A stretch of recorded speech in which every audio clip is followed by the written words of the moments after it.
C'est une capitale en mouvement constant et à la croissance exceptionnelle, à l'image de son économie et de son architecture. Riyad s'est développé autour de son centre historique en allant toujours plus haut. Mais il est des endroits où le rythme effréné du XXIe siècle ralentit et où l'on touche du doigt des traditions anciennes. Riyad est une ville champignon. Sa population est passée de 150 000 à 5 millions d'habitants en une soixantaine d'années. Mais une chose demeure inchangée, le commerce. Sur ce marché de la vieille ville, on vend aux enchères. Bon, il m'a interrompu. Donc 78, ok, merci. À saisir toutes sortes d'objets anciens, des cafetières aux carabines. La vente a lieu dans le souk, vestige du passé dans un environnement en pleine mutation. Dans sa quête de modernité, Riyad a perdu une grande partie de sa vieille ville. Mais ces dernières décennies, son patrimoine architectural a suscité un regain d'intérêt et certains édifices ont bénéficié d'une attention particulière et sont aujourd'hui soigneusement préservés.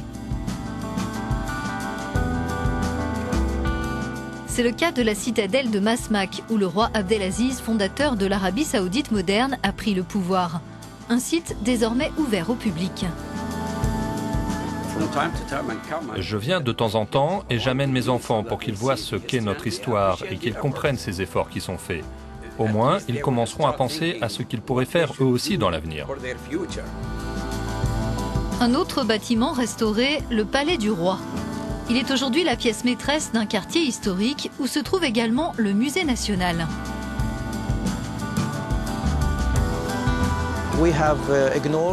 Nous avons ignoré notre histoire, on a suffisamment ignoré nos traditions et aujourd'hui, il est temps de faire marche arrière, d'en prendre soin et de redonner autant de place que possible à notre histoire dans cette partie de la ville. Il ne s'agit pas d'en faire un musée que l'on ne pourrait pas toucher, non, on doit la rénover dans le sens où on préserve l'ancien tout en restant en phase avec les besoins modernes. Au cours de son expansion rapide au milieu du XXe siècle, Riyad s'est étendu selon une grille perpendiculaire qui rappelle le modèle américain où la voiture est reine.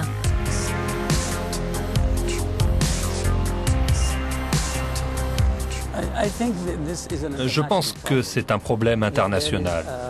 La ville traditionnelle compacte se transforme tout d'un coup et c'est seulement quand la ville s'est agrandie qu'on se rend compte que le résultat n'est pas conforme à nos attentes. Dans les années 80, la Haute Autorité de développement de la ville de Riyad a lancé une série de grands projets destinés à humaniser la ville, avec des places piétonnes, des espaces verts et une architecture correspondant mieux à la culture et au climat. Parfois, les gens ne savent pas ce qu'ils veulent. On peut expérimenter quelque chose et ensuite écouter les réactions.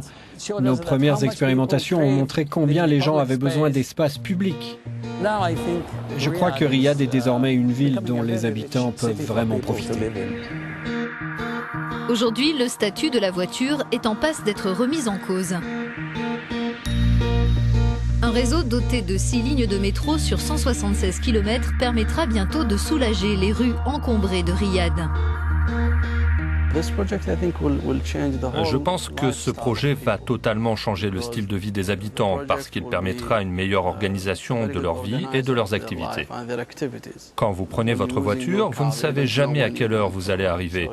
Donc tout le monde va pouvoir gagner du temps. Des stations de métro futuristes trouveront leur place aux côtés de bâtiments emblématiques de la ville, comme la Kingdom Tower, haute de 302 mètres.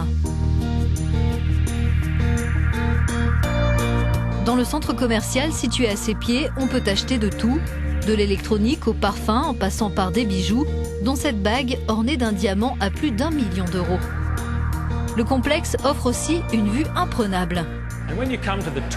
Quand on se rend au sommet de la Kingdom Tower, on voit comment Riyad s'est développée et comment elle continue de se tourner vers l'avenir.